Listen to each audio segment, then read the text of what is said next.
no nos acordamos cuando pensamos en la ejecución de un rey, pensamos normalmente en Luis XVI, que por supuesto fue un evento muy dramático también, Luis XVI en Francia. La ejecución del rey señala para todos los efectos el final del antiguo régimen en Francia, pero más de un siglo antes, o sea, 140 años antes, 140 y tantos años antes, en Inglaterra se ejecutó al rey también por intentar acaparar el poder. O sea, es lo que ha ocurrido en algunos lugares, en algunos países, en algunas sociedades, cuando hay intentos de acaparación de poder y de establecer un absolutismo o una tiranía. Después de la ejecución del rey, Inglaterra hubo lo que se llama un interregno, un periodo de supremacía del Parlamento dirigido por 7:19 minutos de la mañana aquí en Radio Ancon 92.1 FM. Hice como los garantes de la asamblea.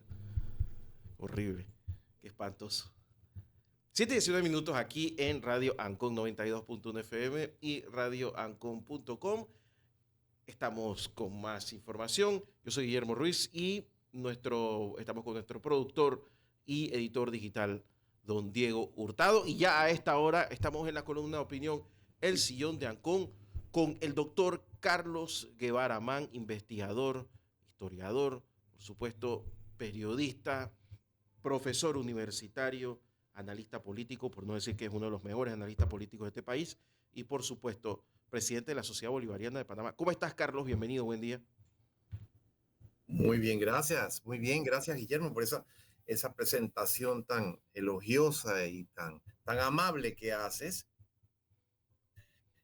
todos los martes, pero hoy yo creo que le has añadido algunos elementos, así que te agradezco esas palabras tan halagadoras y pues me encuentro bien esta mañana, siempre con mucho trabajo y muchos proyectos por delante, muchas actividades que llevar a cabo, que mantenerse ocupado, sobre todo con la mente ocupada y ágil, Guillermo, porque si no, en medio de tantas circunstancias uno no puede anquilosarse de alguna manera. Así es que es importante mantener la mente ágil. Te quiero felicitar a ti y a toda la junta directiva de la Sociedad Bolivariana por la sesión de este mes de enero.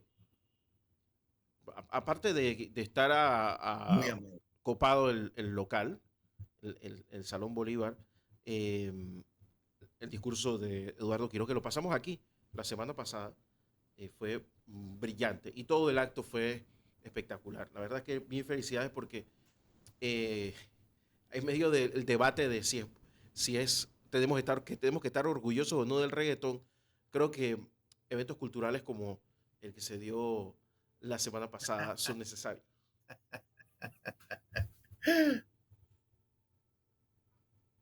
Gracias, Guillermo. Sí, esa es un poco la idea, porque la Sociedad Bolivariana, como lo sabes perfectamente, siento que admitido a la Sociedad Bolivariana, eres miembro, tienes que activarte. Estamos a la espera de esa carta que iba a ser entregada formalmente la semana pasada, pero hubo allí un pequeño percance, detectaste un pequeño error en la carta. De hecho quiero agradecer. A la espera. Mira, y por suerte no lo hice, porque después recibí amablemente una comunicación de nuestra tesorera. Sí. Que me dio con lujo de detalles, doña Patricia Vaquero, a quien le mando un gran abrazo, con lujo de detalles, qué es lo que tengo que hacer. Y yo tenía varias cosas que no había hecho, así que estoy siguiendo los pasos que me indicó. Le agradezco muchísimo que se haya tomado la amabilidad, el tiempo de escribir, pues, todo el casi que en detalle qué es lo que hay que hacer para reactivarse. Muchísimas gracias a la señora Patricia Vaquero. Bueno, con mucho gusto. La ingeniera Patricia Evia de Vaquero es la subtesorera de la sociedad y es muy diligente, muy eficiente además. Así es que se le agradece a ella toda la labor que desinteresadamente realiza por la Sociedad Bolivariana de Panamá. Y como te mencioné antes, he mencionado antes, Guillermo, esperamos con gran expectativa tu reintegro. Así que sobre todo porque me di cuenta que ahora pasan lista, lo cual es muy bueno. Sí, pasamos lista. Yo me quedé frío. Yo qué podía ser exhibido de que no me he reintegrado. No, está bien, está bien. Yo creo que así debe ser. Sí, sí, sí. Hay muchas Sí, agrupaciones tratamos de ser. donde la gente se inscribe, te corretea, quiere entrar y después se pierden, pues. Y tú quedas ahí que no puedes hacer quórum, no, ya convocas y la gente no va. Y esa falta de formalidad es muy panameña, lamentablemente.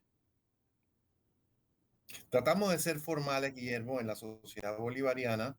Pri- Primero que todo porque la formalidad agrega valor a la sociedad. Por supuesto que cuando uno se excede en términos de la formalidad, pues ya eso no se vuelve un valor añadido, sino que se vuelve un engorro. Pero aquí tratamos de ser formales, de llevar a cabo las sesiones dentro del marco de esa formalidad que era muy característica, por cierto, del propio libertador Simón Bolívar. Era un hombre que se atenía a las normas, que se atenía a las reglas, un hombre de una cortesía admirable, al mismo tiempo con una energía sin par, y una energía inigualable y una voluntad férrea. No cabe la menor duda, si no, no hubiera logrado lo que logró, la liberación de, de medio continente. Pero más allá de todo eso, también algo que llama mucho la atención es esa cortesía que tenía, su cortesía y su formalidad.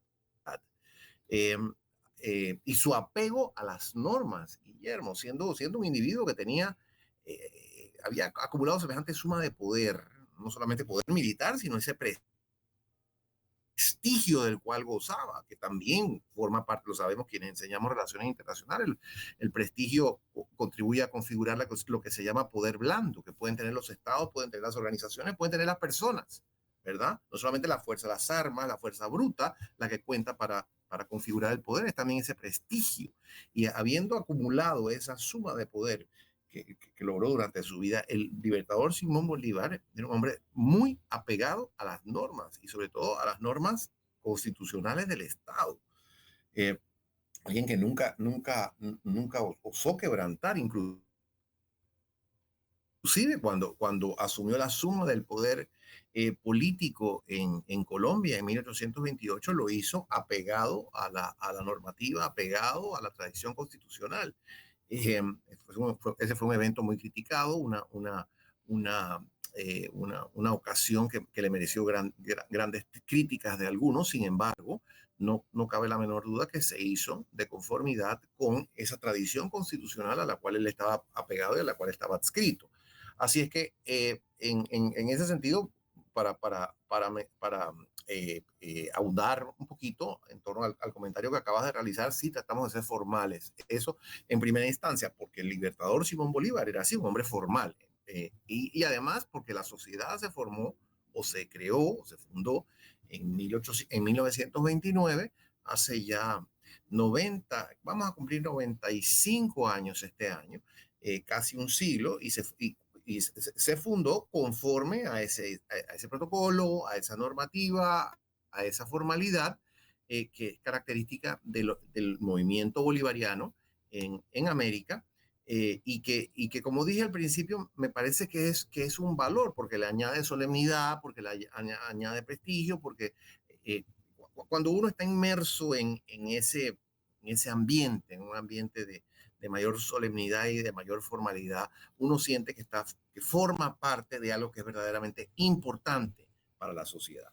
O sea, para la sociedad en general, me refiero no específicamente a la sociedad bolivariana, sino a la sociedad en general, para la comunidad. Entonces, por esas razones, creo yo que es importante mantener esos protocolos sin anquilosarnos en ellos, sin estancarnos, sin inmovilizarnos dentro de esos parámetros, añadiendo otros elementos que actualizan, por supuesto, a la sociedad. En primera instancia, el tratamiento de temas que son clásicos, pero al mismo tiempo son de mucha actualidad, como la defensa y promoción del sistema republicano de gobierno, que como sabes, Guillermo, es una de las preocupaciones, es una de mis principales preocupaciones, porque veo con mucha preocupación veo la erosión del republicanismo como sistema de gobierno, que va acompañado también de un debilitamiento democrático, porque las repúblicas, anteriormente podía haber un sistema republicano sin que fuese democrático. Ahora una característica del siglo XX, los sistemas republicanos se han vuelto democráticos o se volvieron o intentaron volverse democráticos cuando se amplió el sufragio. Para sintetizarlo, la república es el sistema que separa los poderes. Es un gobierno de ciudadanos donde hay separación de poderes. Esa es la república. La democracia es un gobierno del pueblo. Entonces, no son exactamente lo mismo, porque si nos vamos a la democracia clásica, el demos, el pueblo, la idea clásica de la democracia, un gobierno del pueblo significa que no hay separación de poderes porque el pueblo en su totalidad ejerce la función legislativa, la función ejecutiva y la función judicial.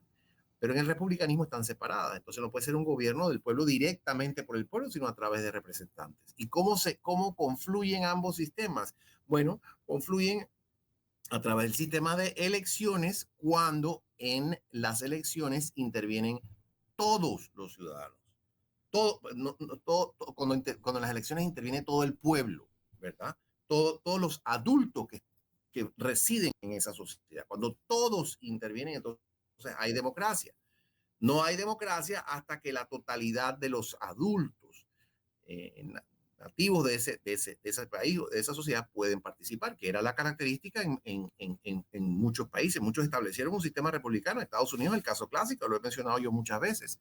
Estados Unidos estableció un sistema republicano, pero no era democrático, porque los afrodescendientes no participaban, las mujeres no participaban, los indígenas no participaban, y entre los hombres blancos había exclusión también inicialmente, pero a lo largo de su historia en Estados Unidos se fue ampliando el sufragio hasta que en los años 60 se eliminaron, 60 del siglo XX, no los años 60 del siglo XIX, los años 60 del siglo XX. Entonces se eliminaron las últimas barreras a la participación de los afrodescendientes y yo creo que podemos decir finalmente que Estados Unidos era un país, fue un país democrático en ese momento. También había esas restricciones en países de América Latina, pero no eran tan pronunciadas como en Estados Unidos. Y en América Latina se avanzó antes hacia la inclusión de otros sectores como los afrodescendientes y los indígenas. Las mujeres demoraron más, pero los afrodescendientes y los indígenas fueron incorporados antes al sistema político. Entonces, cuando la totalidad de los adultos forman parte del cuerpo ciudadano, entonces hay democracia. Y el republicanismo es el sistema de separación de poderes. Y yo veo con preocupación esa erosión. Por eso me parece que es bueno, como dijiste tú, que hablemos sobre el particular. Nos reunamos para conversar, por lo menos para escuchar, conversar, hablar y pensar sobre esto, porque ese es un punto de partida para una recuperación de los valores y de las instituciones, Guillermo. Pero son las 7:31 y yo sé que tú eres muy puntual con tus compromisos, así que probablemente quieres hacer una pausa para los avisos comerciales. Así mismo es, Carlos. Así que, si te parece, vamos a la pausa, dame un par de minutos y regresamos. Estamos conversando con el doctor Carlos Guevara Mann, aquí en la mañana en Compo Radio. En radioancon.com, el sol pega de frente en mi cara. A esta hora de la mañana ha salido completamente el sol en Ciudad de Panamá. La irradia en su totalidad. Así que pues, tendremos un día bastante soleado el día de hoy. Ya sabes que debe protegerse de los rayos solares. Me quedé pensando la publicidad esa hace un momento, Diego, porque son 5 días. Los carnavales no son 4. ¿Cuál es el quinto día? Vamos a viernes también, estamos tomando en cuenta bueno, desde el viernes va a haber holgorio este año. Así que no se los pierdan. Fabulosa Tropicú y Radio Anco. Estaremos en Chitré. Y yo creo que por ahí va a estar el doctor Carlos Guevara Mann, que es muy asiduo estar en el interior de nuestro país y disfrutarlo, sobre todo en Muy verano. asiduo al interior, pero francamente, muy asiduo al interior, Guillermo, pero francamente no tan asiduo al carnaval. Voy a viajar en esa época, voy a aprovechar el receso para viajar. En realidad no tengo problemas con que haya ese tipo de diversión, sin embargo, hay algún aspecto que me molesta.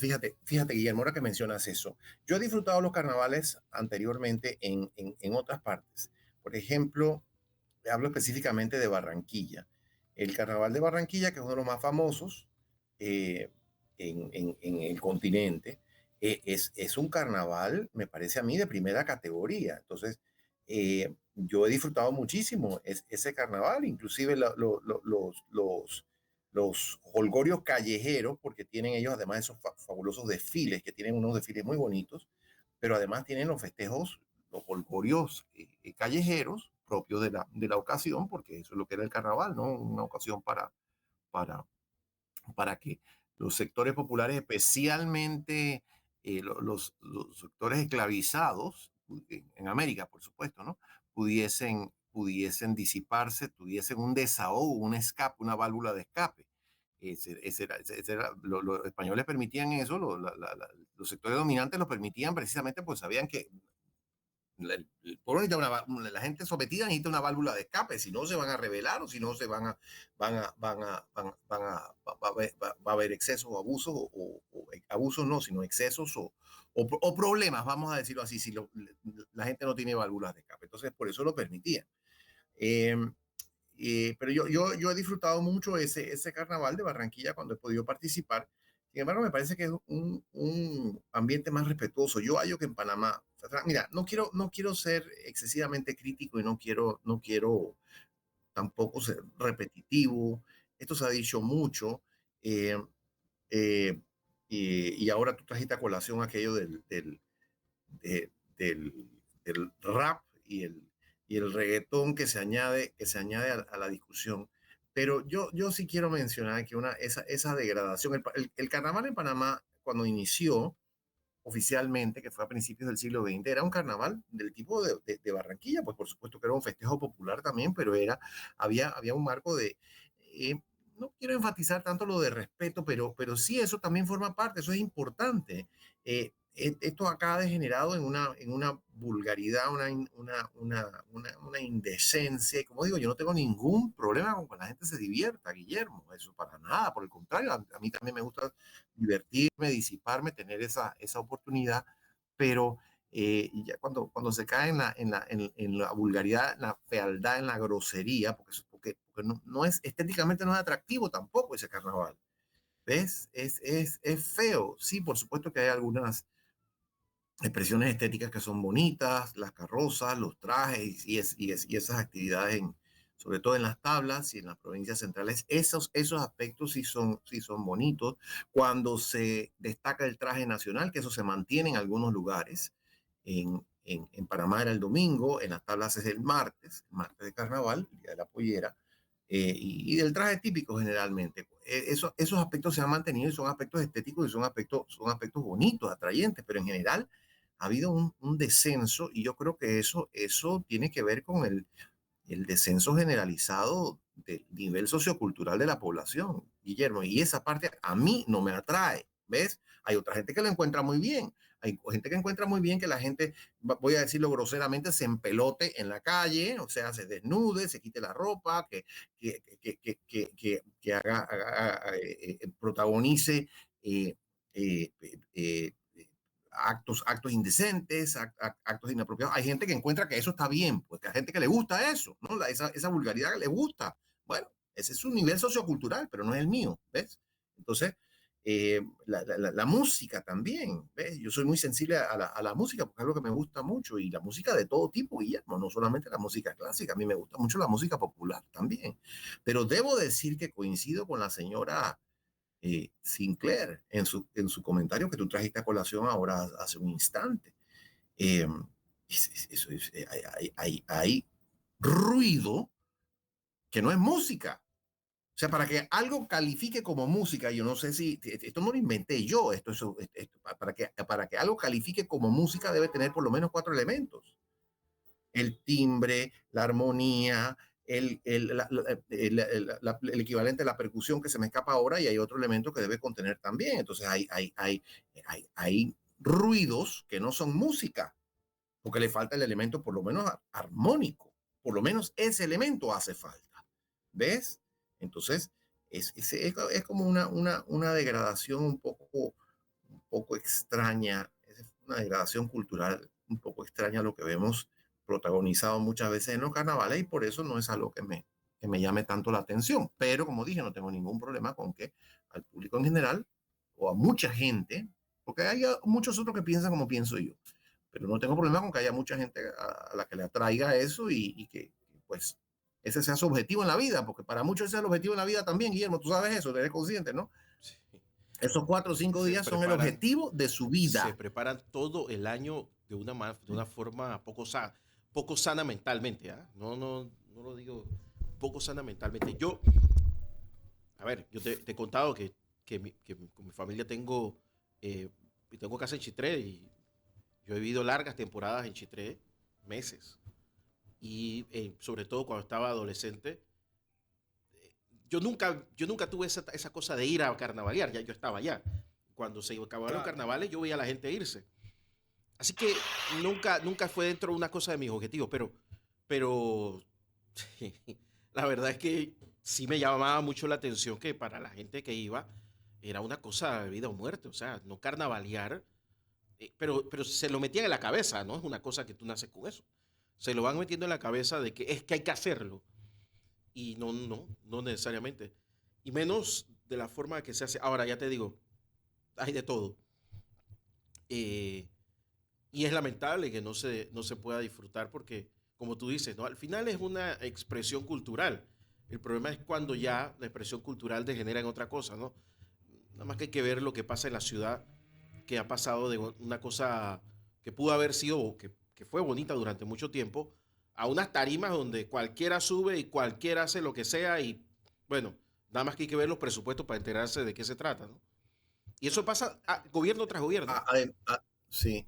Además, debo decirte con preocupación que eh, habida cuenta del giro que han tomado los carnavales, que es el que hemos señalado, porque ha habido es una degradación cultural, ese giro que han tomado los carnavales, yo veo con preocupación el hecho de que se pretenda llevar a cabo un carnaval en el casco viejo. ¿Ves? Pienso que eso puede contribuir o de alguna manera fomentar al deterioro de ese sitio histórico. De partida, el carnaval trae toneladas, y no exagero, toneladas de basura, porque aquí no hay cultura, a pesar de todo que aquí la gente se rasgaba las vestiduras hace unos meses por el impacto ecológico de la mina, aquí no hay ninguna cultura ecológica. Porque si hubiera cultura ecológica, no tendríamos los cerros de basura tirados por la calle. Sí, el gobierno es ineficiente para recoger la basura. No cabe la menor duda. Ineficiente y corrupto, no cabe la menor duda. Pero la gente no tiene cultura ecológica. Porque si uno tuviese esa preocupación por el ambiente, comenzaría uno por repartir la basura en su casa. Reciclaría lo que se puede reciclar, depositaría en lugares separados lo que hay que separar, y no habría ese problema tan grave como está, para Sí, comenzar por allí. es lamentable. En segundo lugar, la gente tira la basura por todas partes. Por todas partes tiran la basura. No se preocupan por eso. No solamente eso, voy a agregar y voy a hacer un poquito desagradable en ese sentido, Guillermo. Las necesidades fisiológicas básicas muchas veces se hacen en la vía pública. Primero, porque no hay dónde hacerlas, y segundo, porque la gente no se aguanta, pues lo hace. ¿Cuántas veces no he visto yo eh, eh, conductores que paran el carro, se van, no en la carretera, Guillermo, en la ciudad, Sí, yo lo he detienen visto, su automóvil, se señor bajan a hacer necesidades Carlos, yo lo he fisiológicas? visto aquí al frente donde yo Bueno, estoy. pues, entonces no estamos inventando, no estamos inventando cosas, eso sucede. Entonces, en el casco viejo, donde, como atinadamente señaló un editorial, no recuerdo de qué diario, la prensa o la estrella, probablemente alguno de esos dos, atinadamente lo señaló. Ha habido un esfuerzo, sobre todo privado, por recuperar el casco viejo, porque el Estado muchas veces lo que ha hecho es entorpecer con su ineficiencia y su burocracia, pero el esfuerzo ha sido especialmente de parte del sector privado por recuperar. También ha habido mucha especulación, eso no lo vamos a dejar de lado, pero sí ha habido un esfuerzo por recuperar. Y se ha logrado algo, porque hace 40 años o hace 30 años el casco no era lo que es hoy. Falta mucho por mejorar, pero no es lo mismo. No. Ha habido una mejoría, no cabe la menor duda. Entonces, hay que proteger eso. Y entonces, imagínate tú, una ola de vulgaridad, de indecencia, de grosería. Además, hay gente que vive ahí. O sea, vas a encerrar a esa gente ahí durante 4 o 5 días, porque van a celebrar un carnaval. Esa gente no va a poder salir, no va a poder movilizarse, va a tener que aguantarse esa bulla. Tú sabes lo que significa carnaval. Lo que significa carnaval, entre otras cosas, es un escándalo incesante, una bulla que no para, esos decibeles que adquieren no vamos a llamar la música como te dije, porque muchas veces no es música, eso es ruido o bulla, eso es algo que enferma. Imagínate tú estar capturado uno en un sitio pequeño como el Casco Viejo, teniendo que aguantar semejantes niveles Es que de ruido, ¿no? yo trato de ubicar un carnaval en un casco antiguo, un lugar tan pequeño, no, no lo veo. O sea, es que ni en Venecia. tú, se- tú verás que lo hacen en afuera, en el puerto, y cuando, no sé, a quién se le ocurren estas cosas, yo creo que desarrollar ideas nuevas está bien. O sea, yo entiendo lo que quiere hacer el Ministerio de Cultura, pero pregunta, habla con la gente, involúcrala, haz que se sientan parte. Y si llega a la conclusión de que no se sienten seguros, no lo hagas. El problema es cuando tú quieres imponer las cosas y sobre todo el día que las cosas no funcionen, porque ¿sabes qué pasa? Que si no funcionan las cosas, Carlos, entonces, ¿a quién le echamos la culpa? Ya esta gente se va. Y está la moda esta de salir de la cartera ministerial e irse del país, porque ahora es esa, ¿no? Ahora, Sí, claro. eh, Huyendo. huyendo. Y es una cosa muy propia de esos regímenes donde terminas cortándole la cabeza al rey. Por cierto, estaba Exactamente, por viendo que cierto. hoy, tú sabes que cuando Carlos III tomó su nombre, habían, el actual rey del Reino Unido, había un debate de si iba a tomar el nombre de Carlos, Sí. precisamente por la mala publicidad de sus dos antepasados, Carlos I y Carlos II, pero sobre todo Sí. Carlos I.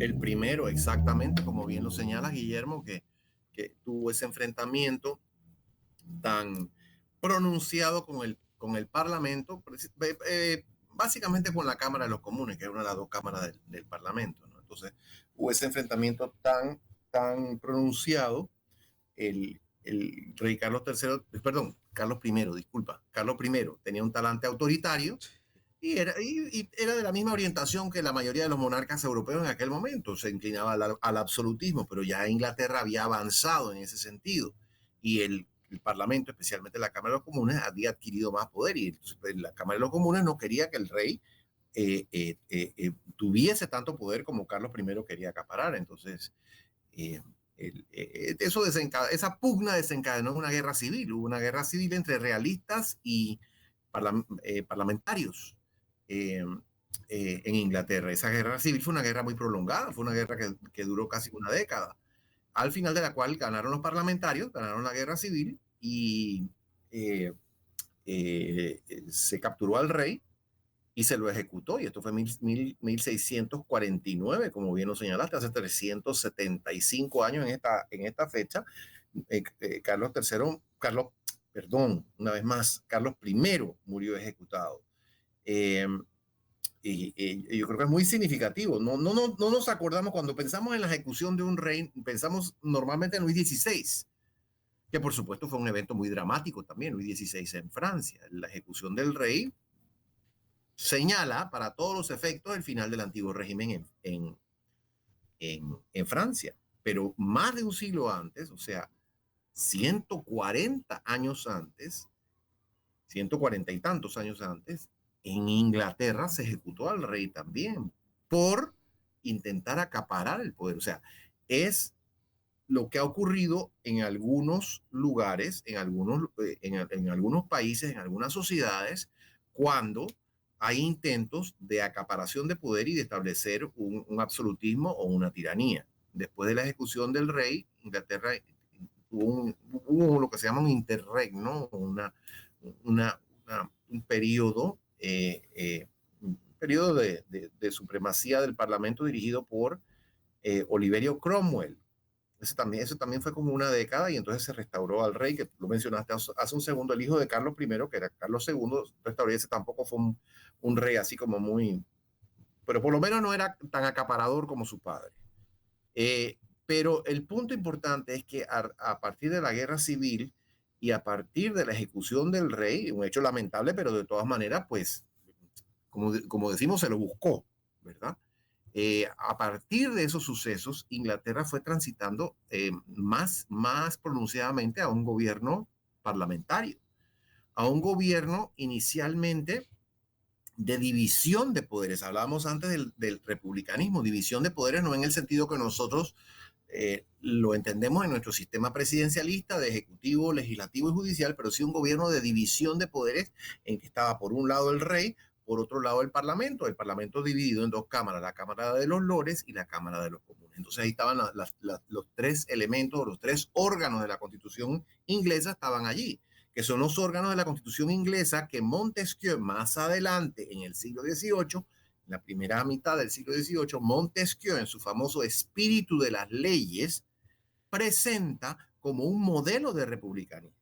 Mira cuánto había avanzado Inglaterra a partir de estos eventos que señalamos hoy, que unas décadas más adelante Montesquieu presenta el sistema de gobierno de Inglaterra, presenta la constitución, que no es una constitución escrita, sí, por supuesto hay una constitución, entonces presenta la constitución inglesa en el capítulo que se llama precisamente así, la constitución inglesa. Eh, eh, la presenta como un modelo de republicanismo. ¿Y a qué se refiere? A la división de poderes. O sea, que no hay un solo órgano que puede hacer lo que le da la gana, porque eso siempre conduce a la tiranía y al abuso de poder. Y eso es precisamente lo que los parlamentarios quisieron evitar cuando se alzaron contra el rey y se enfrascaron en una guerra civil con los monárquicos a principios del siglo XVII, lo que condujo a la ejecución del rey. Así que yo creo que es una reflexión importante en el marco que conversamos, Guillermo, de republicanismo, de división de poderes, de gobierno responsable. Yo creo que es una reflexión importante que se hace. Y cuando estamos en estos tiempos donde la República está en peligro, mi estimado Carlos, porque fíjate que si bien en Europa todavía hay algunos gobiernos monárquicos, no sé si has visto las últimas encuestas del país en repúblicas como, bueno, gobiernos parlamentarios como Alemania y Austria, donde la ultraderecha está tomando fuerza, sobre todo ahora en las elecciones del Parlamento Europeo. Pero si te vienes acá a América, la ultraizquierda se ha tomado la república, que es el caso de Venezuela, que hoy por hoy, incluso estamos esperando hoy que Estados Unidos eh, devuelva las sanciones que había quitado a Venezuela. O sea, el tema de soportar la república, de mantener la república es importante. Entonces, lo que sucedió con Carlos I en ese entonces, que por cierto, no sé si sabes que prácticamente cuando murió lo tiraron por ahí, pero a Carlos II le pasó lo mismo y después los pusieron a los dos juntos. Uno sin la cabeza. Eso es una cosa que espantosa que vi ahora que murió la reina Isabel II, que se lo encontraron por casualidad. O sea, los pueblos son capaces de despreciarte por tus acciones después de que pierdes el poder. Y da la impresión de que hay gente que no entiende eso. Sí, es muy interesante esa reflexión que hace y llama poderosamente la atención que se haya hecho en el marco, por supuesto, del deceso de la reina Isabel hace un tiempo. Eh, Guillermo, sí, la erosión del republicanismo, que es un asunto que conversamos antes, es un fenómeno que vemos en América, por supuesto, donde hay repúblicas presidencialistas y la captura. Yo no diría que es necesariamente de izquierda nada más, es el populismo. El populismo es una amenaza Bueno, para e- el e- es como, republicanismo. es como el fascismo. El fascismo no es de izquierda ni de derecha, es fascismo.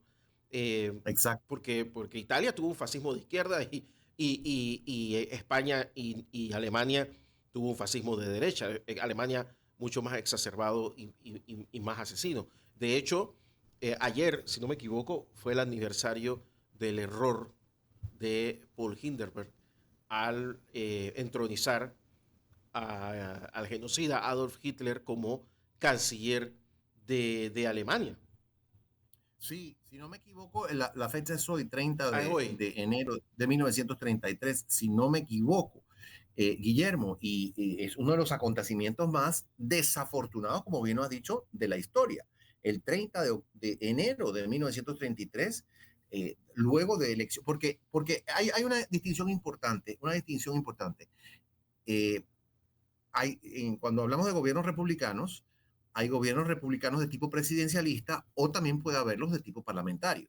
Entonces, Alemania, después de la Primera Guerra Mundial, abolió la monarquía. Recordemos que Alemania era un imperio, había un emperador que era el Kaiser, ¿verdad? El Kaiser Guillermo. Alemania abolió la monarquía con el derrumbe de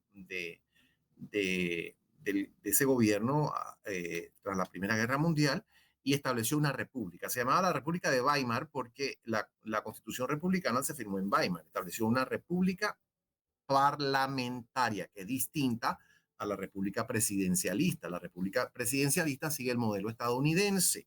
Son los modelos que seguimos nosotros en América, el modelo estadounidense de un presidente que es el jefe del ejecutivo, elegido separadamente del Congreso o de la Asamblea, que resume o que desempeña el poder legislativo, y por otro lado una Corte Suprema de Justicia y los tribunales inferiores que ejercen el poder judicial. Ese es el formato del gobierno republicano presidencialista. Pero el gobierno republicano parlamentario consiste de un parlamento que elige al primer ministro, que es el jefe de gobierno, y a su vez eh, eh, elige a un presidente que es el jefe de Estado. Hay una separación entre el jefe de Estado y el jefe de gobierno. El jefe de Estado representa a la nación como si fuera un rey, ¿verdad? Pero con la excepción de que es elegido, en vez de heredar su cargo, es elegido cada cierto tiempo. Y el jefe de gobierno, que normalmente se llama primer ministro, es, es quien ejecuta las tareas rutinarias de gobierno, dirige los destinos del país. En la mayoría de los países se llama primer ministro, en otros lugares se llama, bueno, en España se llama presidente del gobierno, en Alemania se llama canciller. El canciller alemán es el jefe de gobierno, equivalente al primer ministro. Además, hay un presidente. Por eso que Alemania es una república parlamentaria. Entonces, Alemania, después de la Primera Guerra Mundial, establece una república, la República de Weimar, con su famosa constitución de Weimar, firmada en esa ciudad, y es bajo esa constitución que establecía un sistema parlamentario que eventualmente en 1933 la República de Weimar se estableció en 1918. 15 años después hay elecciones, ya desde 1932, inicio del 33, y no hay un claro ganador, no hay una mayoría, no hay un ganador mayoritario, no hay un ganador de la mayoría, no hay un partido ganador de la mayoría de los escaños. Hay un partido que se llama el Partido Nacional Socialista, dirigido por un sujeto que se llama Hitler, que es incendiario, pero a los círculos de poder en Alemania les parecía en ese momento que el tipo era un bufón, que el tipo era un payaso, que el tipo no era alguien que ellos podían manejar. Entonces dijeron, bueno, no hay una mayoría clara como resultado de la elección, vamos a llamar a este sujeto, este payaso, este bufón, que nosotros podemos manejar, y vamos a nombrarlo. ¿Cómo se equivocaron? El presidente, que era un hombre de gran prestigio, había sido uno de los grandes, gran líder había sido militar, pues, y había sido gran líder militar durante la Primera Guerra Mundial, el presidente Hindenburg, pensando que Hitler se iba a acoger a las formalidades de la Constitución y demás. Antes hablamos acerca de ese apego a la Constitución, que era una de las características del libertador Simón Bolívar. Bueno, pensaban ellos, esta gente en Alemania pensaban que Hitler iba a acogerse a esos parámetros y que iban a poderlo manejar, a pesar de su discurso incendiario, demagógico y populista extremo, ¿verdad? Pensaban que lo podían manejar. Qué equivocación. Qué equivocación tan grande, Nunca Guillermo. entendí, Carlos, por qué lo pensaban. Yo he visto he leído libros y he visto documentales donde de verdad lo pensaban seriamente. Pero es que el tipo lo puso por escrito. Lo decía en cada discurso durante las 3 campañas que estuvo. O sea, el tipo les dijo lo que iba a hacer. Que iba a destruir Claro. los partidos políticos, que no creía en la democracia, que había que tener un régimen. Lo dijo. Y por alguna razón no le creyeron. Bueno, pensaron que eran más vivos, vamos a decirlo así, y les salió la criada respondona. ¿Y de qué manera? Porque el nazifascismo en el poder cometió espantosos abusos, eh, una opresión horrorosa, unas persecuciones y un genocidio, además de que embarcó a Alemania en la Segunda Guerra Mundial. Por cierto que en recordación de uno de los principales excesos del nazifascismo en el poder, que fue el Holocausto, habrá hoy una sesión, una actividad convocada por la Embajada de Israel en el auditorio Fernando Guardia Jaén del Ministerio de Relaciones Exteriores. Habrá esa conmemoración del Holocausto a las 10:30 de la mañana de hoy en el auditorio Fernando Guardia Jaén. Tengo previsto asistir en tanto termine mi columna, que es sobre un evento histórico, pero ya no hay tiempo para comentar eso. Es sobre un evento histórico que envuelve a Panamá hace 175 años. Hemos conversado sobre eso antes y me parece importante que sigamos conversando. La fiebre del oro y el periodo de la California, pero ya se nos fue el tiempo, Guillermo. Yo creo así que que eso merece ser un programa entero. Sí, porque es fascinante, la verdad, fascinante. Pero como te digo, se nos acaba el tiempo y me toca escribir, porque sabes que los periódicos no esperan. No, Como uno no entrega tiempo, no sale. Y por favor, ve al acto, no voy a poder asistir. Fui invitado, lamentablemente no voy a poder estar. Le agradezco al señor embajador de Israel y a todo su equipo. Pero bueno, vamos a estar pendientes. Así que te mando un gran abrazo, Carlos. Y nada, nos hablamos la próxima semana, ¿te parece? Si Dios quiere. Muchísimas gracias, Guillermo, que estés muy bien y que el día sea productivo para todos ustedes en Radio Ancon. Era el doctor Carlos Guevara Ancón con nosotros aquí en La Mañana Ancón por Radio Ancón, analista político, docente universitario, con nosotros como cada martes aquí en La Mañana Ancón. Vamos a la pausa y regresamos en los 92.1 FM y radioancon.com.